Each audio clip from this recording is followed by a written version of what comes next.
ऊष्मागतिकी के प्रथम नियम के कई सारे दोष भी हैं।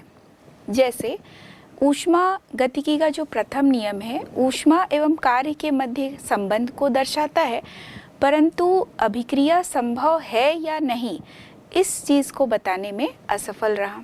ऊष्मागतिकी के प्रथम नियम के कई सारे ऐसे दोष हैं, जैसे यहाँ पर जो तंत्र की ऊर्जा होती है वो तुल्य मात्रा में एक अवस्था से दूसरी अवस्था में परिवर्तित तो होती है, परंतु किसी भी रासायनिक अभिक्रिया के लिए यह संभव होगा या कोई भी रासायनिक अभिक्रिया संभव हो पाएगा या नहीं हो पाएगा, इस बात को बताने में यह असफल रहा।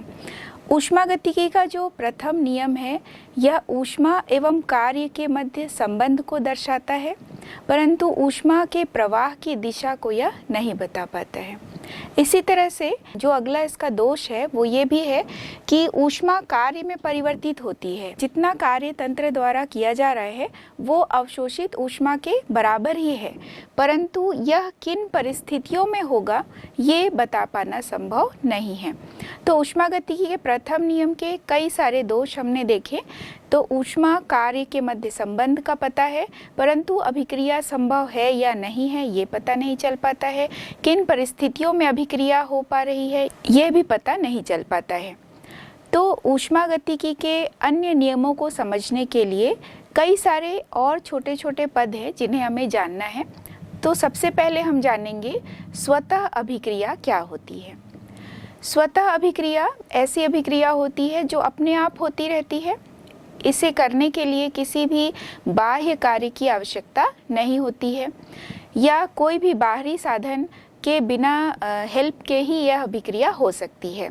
जैसे आपने देखा होगा कि झरने के पानी का नीचे आना, तो यहाँ जो स्वतः अभिक्रिया होती है इसे हम कह सकते हैं कि ये अपने आप होने वाली अभिक्रियाएं होती हैं।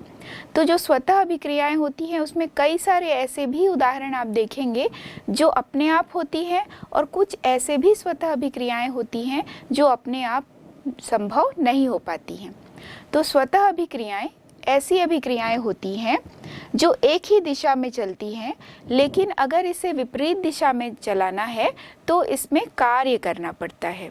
तो अपने आप होने वाली अभिक्रिया स्वतः अभिक्रिया है।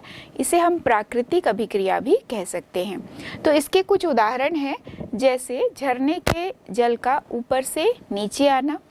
दूसरा उदाहरण है कि गैस अगर दो अलग अलग पात्र में है तो जैसे ही गैस का नेचर होता है विसरण का, तो गैस आपस में विसरित हो जाती है या दो गैसें आपस में मिल जाती हैं, तो ये अपने आप होने वाली क्रियाएं होती हैं। ऊष्मा का प्रवाह सदैव गर्म वस्तु से ठंडी वस्तु की ओर होता है। अब हम जानेंगे अस्वतः अभिक्रियाएं। अस्वतः अभिक्रियाएं या इसे अप्राकृतिक अभिक्रियाएं भी कहते हैं। ये ऐसी अभिक्रियाएं होती है जो अपने आप नहीं हो सकती हैं, जो स्वतः नहीं होती है। तो इसको यदि स्वतः बनाना है तो इसमें कुछ कार्य करना पड़ता है। तो जो अस्वतः अभिक्रियाएं होती है या नॉन स्पॉन्टेनियस जो रिएक्शंस होती हैं उनके भी कुछ उदाहरण हैं, जैसे जल का नीचे से ऊपर की ओर चढ़ना। यदि हमें जल नीचे से ऊपर ले जाना है तो यहाँ भी बाह्य कार्य की आवश्यकता होगी। जब कभी भी हम अस्वतः अभिक्रिया के उदाहरणों को देखते हैं तो हमें यह भी जानना चाहिए कि ऊष्मा का प्रवाह अपने आप गर्म से ठंडे की ओर या ठंडे से गर्म की ओर किस प्रकार से होगा। जब भी हम चाय के कप की बात करते हैं तो उसमें चाय के कप से जो ऊष्मा होती है वो परिवेश की तरफ ऊष्मा का प्रवाह होने लगता है, यानी गर्म से ठंडे की ओर अपने आप होता है। लेकिन यदि चाय ठंडी हो जाती है उसे हमें गर्म करना होता है, उसके लिए ईंधन की आवश्यकता होती है। हम उसे गर्म करते हैं, चाहे हम ओवन में गर्म करें चाहे हम गैस में रखकर उसे गर्म करें। तो ऊष्मा का प्रवाह यदि ठंडे से गर्म की ओर हो रहा है तो यहाँ भी हमें कुछ बाह्य कार्य की आवश्यकता होती है। तो जैसा हमने देखा कि स्वतः अभिक्रियाएं कुछ ऐसी भी होती हैं जो अपने आप होती रहती हैं, जिसे शुरू करने की आवश्यकता नहीं पड़ती है। जैसे आपने देखा होगा जब कभी भी हम जल में शक्कर घोलते हैं तो अपने आप वो घुलने लगती है। यदि हम उसे बहुत देर तक ऐसे ही छोड़ देते हैं तो शक्कर अपने आप जल में मिल जाती है। इसी प्रकार यदि हम दो गैसों को छोड़ देते हैं तो वो भी अपने आप विसरण करने लग जाती हैं। कुछ और भी उदाहरण हैं, जैसे कि खुले पात्र में यदि जल रखा हुआ है तो अपने आप उसमें वाष्पन होने लगता है। यदि उसे हम गर्म नहीं भी करते हैं तो भी खुले पात्र में यदि जल रखा है तो थोड़े समय के बाद आप देखेंगे कि वो उस जल की जो मात्रा है वो कम हो गई है, क्योंकि वहाँ पर वाष्पन होने लग गया। ये भी ऐसी स्वतः अभिक्रिया के अंतर्गत आएगी जिसे शुरू करने की आवश्यकता नहीं होती है। कुछ स्वतः अभिक्रियाओं के ऐसे भी उदाहरण हम जानेंगे जिसे शुरू करने की आवश्यकता होती है। तो देखिए, जब नल से पानी गिरता है तो हम उसके जो नॉब है उसको हम हिलाते हैं, तब वो जल गिरने लगता है नल से। दूसरा है, मोमबत्ती को जब हम जलाते हैं तो मोमबत्ती अपने आप नहीं जलती, हम जलाते हैं तब वो जलती है। ईंधन का दहन होना, मतलब जब भी हम किसी ईंधन को जलाते हैं तब वह ईंधन जलना प्रारंभ होती है, और एक बार जब वह जल जाती है तो उसका स्वयं दहन होने लगता है। तो ईंधन को भी जलाने की आवश्यकता होती है। तो ये ऐसी स्वतः अभिक्रियाएं होती है जिसे शुरू करने की आवश्यकता होती है। अब हम ये जानेंगे कि जो स्वतः प्रवर्तिता होती है उस पर एंथैल्पी का क्या प्रभाव पड़ता है, कि क्या एंथैल्पी में होने वाली कमी स्वतः अभिक्रिया को प्रभावित करती है। तो इसके लिए हम कुछ ऊष्माक्षेपी अभिक्रियाओं के उदाहरण देखेंगे। तो ऐसा देखा गया है कि ऊष्माक्षेपी अभिक्रिया जिसमें ऊष्मा उत्पन्न होती है, तो यहाँ पर जो ऊष्माक्षेपी अभिक्रियाएं होती है प्रायः वे स्वतः ही होती हैं। तो जो रासायनिक अभिक्रिया होती है, रासायनिक अभिक्रिया उस दिशा में होती है जिस दिशा में ऊर्जा में कमी होगी। तो यहाँ पर ऊष्माक्षेपी अभिक्रियाओं में ही ऐसा संभव हो पाता है। ऊष्माक्षेपी अभिक्रिया के कुछ उदाहरण देखिए। H2 और Cl2 यदि आपस में क्रिया करते हैं तो HCl का बनना होता है, तो यहाँ भी ऊष्मा उत्पन्न होती है। इसे हम मान की दृष्टि से भी देख लेते हैं। Half H2 plus half Cl2 is equal to HCl। Delta H का जो मान है वो -92.32 किलोजूल पर मोल है। इसी तरह से H2 plus half O2 is equal to H2O बना। मानक एंथैल्पी परिवर्तन का जो मान है वह मान यहाँ पर निगेटिव ही प्राप्त हो रहा है, यानी यह ऊष्माक्षेपी अभिक्रिया को ही दर्शाता है। तो यहाँ पर जो डेल्टा H का मान है वो हमें प्राप्त होता है -285.8 किलोजूल पर मोल। किसी भी रासायनिक अभिक्रिया की स्वतः प्रवर्तिता के लिए जो एंथैल्पी में परिवर्तन हो रहा है, यानी ऊष्माक्षेपी अभिक्रिया के लिए एंथैल्पी में परिवर्तन एक प्रेरक बल की तरह कार्य करता है। कुछ ऐसे भी उदाहरण हैं जिसमें हम देखेंगे कि जो ऊष्माशोषी अभिक्रियाएं हैं, ऊष्माशोषी होते हुए भी वे स्वतः प्रवर्तित होती हैं। तो ऐसी भी अभिक्रियाएं हैं, तो इसको हम जानेंगे। तो देखिए, C ग्रेफाइट के फॉर्म में यहाँ पर लिया गया है। C plus 2S is equal to CS2। Delta H का मान 128.5 किलोजूल पर मोल है। N2 plus O2 is equal to 2NO। तो डेल्टा H का मान प्लस 66.4 किलोजूल पर मोल है। तो यहाँ पर हम देख रहे हैं कि ऊष्माशोषी अभिक्रियाएं हैं ये, इसके लिए डेल्टा H का मान देखिए पॉजिटिव प्राप्त हुआ। ऊष्माशोषी अभिक्रिया होने के बावजूद भी ये ऐसी अभिक्रियाएं हैं जो कि अपने आप होती हैं, स्वतः प्रवर्तित होती हैं। डेल्टा H का मान जब शून्य होता है तो ऐसी अभिक्रियाएं भी स्वतः प्रवर्तित होती है। इसके भी कुछ उदाहरण हैं, जैसे यदि अम्ल और अल्कोहल को मिलाते हैं तो एस्टर प्राप्त होता है।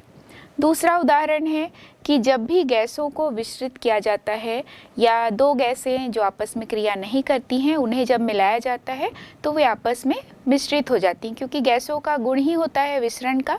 तो दो गैसों को मिलाने पर उनका मिश्रित हो जाना, तो यहाँ पर भी जो एंथैल्पी परिवर्तन का मान है वो शून्य ही प्राप्त होता है।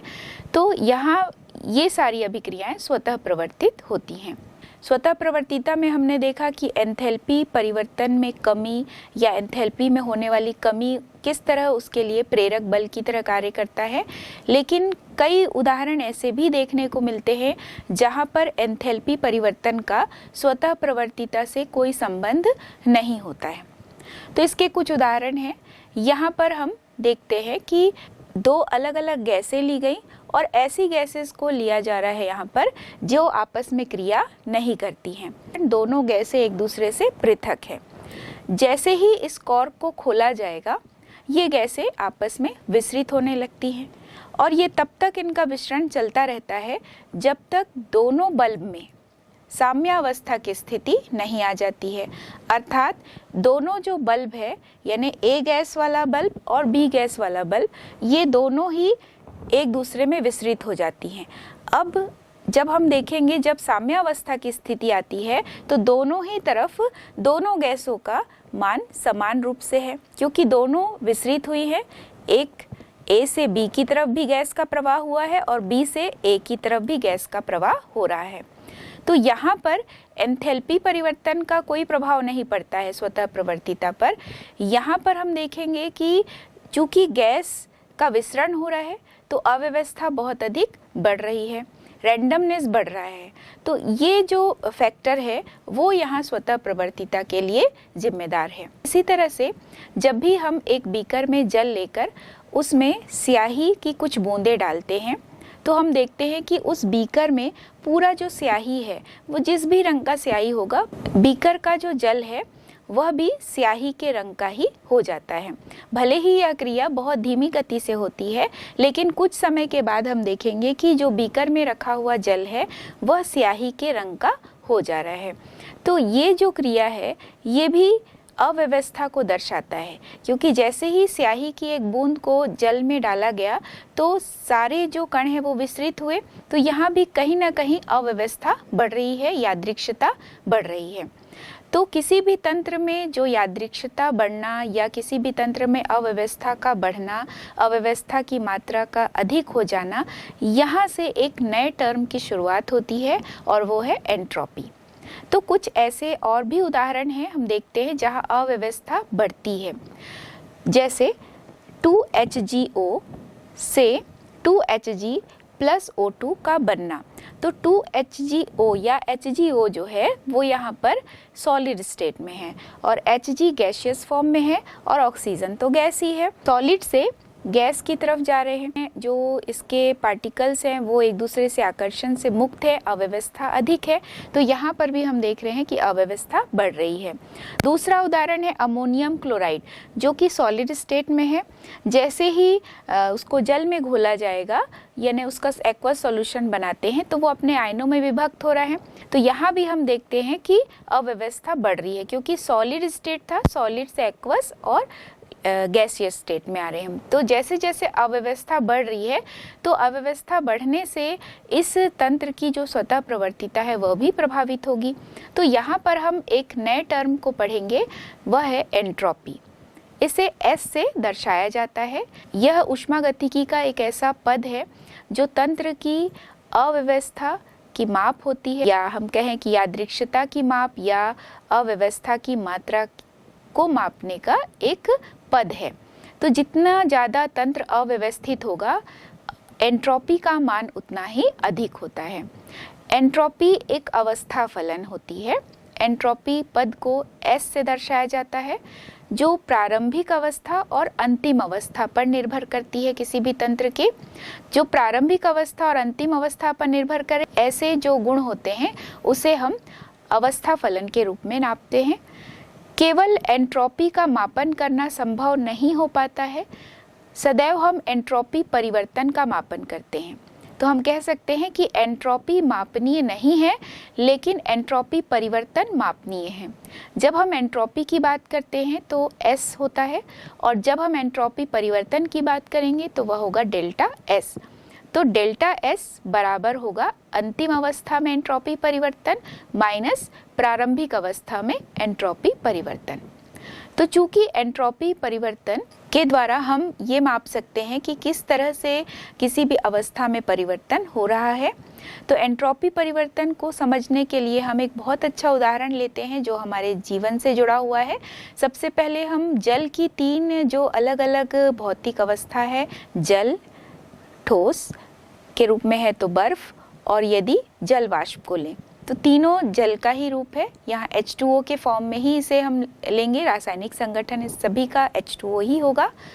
लेकिन किसमें अव्यवस्था सबसे अधिक होगी? सबसे पहले व्यवस्थित हम स्ट्रक्चर को देखेंगे तो जल का जो ठोस रूप है यानी बर्फ, तो बर्फ में सभी पार्टिकल्स एक दूसरे से बहुत अधिक आकर्षण बल से जुड़े हुए हैं, तो यहाँ व्यवस्था बहुत अच्छी है, एंट्रोपी का मान कम होगा।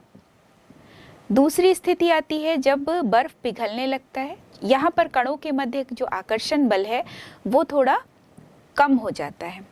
तो जब आकर्षण बल कम हो गया, कण इधर उधर जाने लगते हैं तो अव्यवस्था बढ़ती है, तो एंट्रोपी का मान बढ़ेगा। तो ठोस अवस्था से जब हम द्रव अवस्था में आते हैं तो एंट्रोपी का मान बढ़ेगा। और जब हम जल को गर्म करते हैं तो यही जल वाष्प में परिवर्तित होता है।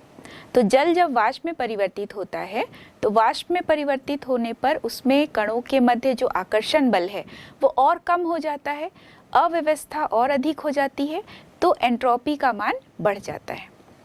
तो हम ये कह सकते हैं कि जैसे जैसे किसी भी तंत्र की अव्यवस्था बढ़ती है वैसे वैसे उस तंत्र के लिए एंट्रोपी का मान भी बढ़ता जाता है। तो हम ये कह सकते हैं कि जैसे जैसे तापमान बढ़ाया जाता है वैसे वैसे एंट्रोपी में भी वृद्धि होती है। जैसे हमने देखा कि ठोस के रूप में जो बर्फ लिया गया है उसमें जैसे ही टेम्परेचर हम इंक्रीज करते हैं वो द्रव रूप यानी जल में परिवर्तित होता है। जल में जैसे हम टेम्परेचर देते हैं वो जल वाष्प में परिवर्तित होता है। तो टेम्परेचर जैसे जैसे बढ़ता है वैसे वैसे एंट्रोपी में भी वृद्धि होती है। तो एंट्रोपी को यदि हम परिभाषित करते हैं किसी उत्क्रमणीय प्रक्रम के लिए तो वो इस प्रकार होगा कि स्थिर ताप पर उत्क्रमणीय विधि द्वारा किसी परिवर्तन में एंट्रोपी परिवर्तन अर्थात डेल्टा एस तंत्र की ऊष्मा में परिवर्तन एवं ताप का अनुपात होती है। अर्थात इसे हम लिख सकते हैं डेल्टा एस बराबर क्यू रिवर्सिबल अपॉन टी। तो ये दोनों का अनुपात है, यानी किसी भी उत्क्रमणीय प्रक्रम के लिए तंत्र को टी तापमान पर दी गई ऊष्मा, तो Q रिवर्सिबल अपॉन T के रूप में हम डेल्टा एस को व्यक्त कर सकते हैं। चूंकि यहाँ पर जो Q रिवर्सिबल है इसके लिए हम ले सकते हैं मात्रक जूल और टेम्परेचर को हम केल्विन में ले सकते हैं। तो एंट्रोपी परिवर्तन के लिए जो मात्रक होगा वो होगा जूल प्रति केल्विन। एंट्रोपी परिवर्तन को समझने के लिए हम कुछ उदाहरण ले लेते हैं, क्योंकि ऐसे क्वेश्चन भी आते हैं कि जहाँ पर कुछ रिएक्शंस दिए होते हैं और इसे पहचानना होता है कि तंत्र की एंट्रोपी बढ़ रही है या घट रही है। तो हमें केवल ये ध्यान दे रहे हैं कि व्यवस्था कब अधिक है। यदि व्यवस्था अधिक है तो एंट्रोपी का मान कम होगा। व्यवस्था यदि कम है यानी अव्यवस्था की मात्रा ज़्यादा है तो एंट्रोपी में भी वृद्धि होगी। तो हम कुछ उदाहरण से इसे समझ लेते हैं। सबसे पहले लेते हैं तना हुआ रबर और ढीला रबर। एक हम तना हुआ रबर ले रहे हैं, तो तना हुआ रबर यानी व्यवस्थित है। जैसे उसे हम ढीला छोड़ देते हैं तो उसके कणों के मध्य आकर्षण बल थोड़ा सा कम हो जाता है, तो अव्यवस्था बढ़ जाएगी। अव्यवस्था बढ़ेगी तो एंट्रोपी का मान बढ़ेगा। तो तने हुए रबर के लिए व्यवस्था अधिक है तो एंट्रोपी का मान कम होगा। दूसरी अवस्था ले लेते हैं, यदि हम जल को बर्फ में परिवर्तित करें तो जल को जैसे जैसे हम 0 डिग्री सेंटीग्रेड तक ले जाते हैं वह बर्फ में परिवर्तित हो जाता है। जल में कणों के मध्य आकर्षण बल बहुत कम है और जैसे जैसे हम वो सॉलिड स्टेट में परिवर्तित होता है उसमें आकर्षण बल बढ़ता रहता है। तो अव्यवस्था यहाँ पर कम होने लग गई, व्यवस्थित जो क्रम है वो हमें प्राप्त होने लग गया, तो यहाँ एंट्रोपी में कमी आई। अगला उदाहरण हम लेते हैं ठोस कार्बन डाइऑक्साइड जब वाष्प अवस्था में कार्बन डाइऑक्साइड में परिवर्तित होती है या कार्बन डाइऑक्साइड के वाष्प रूप में परिवर्तित होती है तो वहाँ पर एंट्रोपी के मान में वृद्धि होगी, क्योंकि ठोस से वह गैस में परिवर्तित हो रहा है। तो जब ठोस से गैस में परिवर्तित हो रहा है अव्यवस्था का मान बढ़ता जाएगा। अव्यवस्था का मान बढ़ेगा तो एंट्रोपी का मान भी बढ़ेगा। जब हम प्राकृतिक अंडे को उबालते हैं तो वह ठोस रूप ले लेता है। तो जब वह ठोस रूप ले लेता है तो व्यवस्थित हो जाता है, तो यहाँ पर एंट्रोपी कम हो जाती है। प्रकाश संश्लेषण के उदाहरण से भी इसे समझ सकते हैं। प्रकाश संश्लेषण की क्रिया में कार्बन डाइऑक्साइड जल क्रिया करके ग्लूकोज फॉर्म करते हैं और ऑक्सीजन गैस निकलती है। चूंकि यहाँ ग्लूकोज फॉर्म होता है C6H12O6, तो ये सॉलिड स्टेट में है, तो यहाँ पर व्यवस्था बढ़ रही है। जब व्यवस्था बढ़ेगी तो एंट्रोपी का मान कम होगा। तो एंट्रोपी के मान का जो पूरा संबंध है वो तंत्र की व्यवस्था पर निर्भर करती है। जैसे जैसे तंत्र में अव्यवस्था का मान बढ़ेगा, यादृच्छिकता बढ़ेगी या रैंडमनेस बढ़ेगा, तो एंट्रोपी का मान भी बढ़ता जाता है।